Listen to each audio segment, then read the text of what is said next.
Hello mga kaibigan, maligayang pagdating sa aking channel.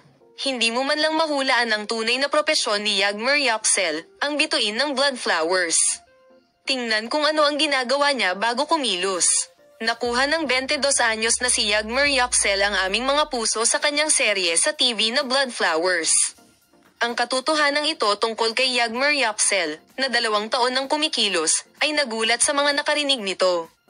Hindi mo nga mahuhulaan kung ano ang tunay na propesyon ng young actor, ang kanyang kwento at ang kanyang tunay na trabaho. Si Yagmer Yapsel, na nagsabi na ang kanyang pangunahing propesyon ay nursing, ay nagsabi sa kwento ng kanyang pagtuklas tulad ng sumusunod. Habang nag-aaral ako sa Aden University, sinimulan ko ang aking internship sa Eastney Hospital. 6 na taon na ang nakakaraan. Marami akong kaibigan, hindi ako nag-upload ng maraming larawan sa social media dahil nagtatrabaho ako.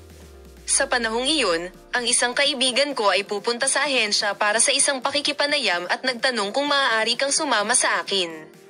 Pumunta kami doon at nakita ako ng kasalukuyang manager ko na si Bano Suder. Tinanong niya kung gusto kong kumilos. Sinabi ko na ito ang aking paaralan at ibinigay ang aking numero. Tapos nawalan kami ng contact. Pero hindi niya ako kinalimutan at tinawag niya ulit ako para sa karakter na ito makalipas ang ilang taon. Pumunta kami at nagkita, kaya ngayon na ang oras.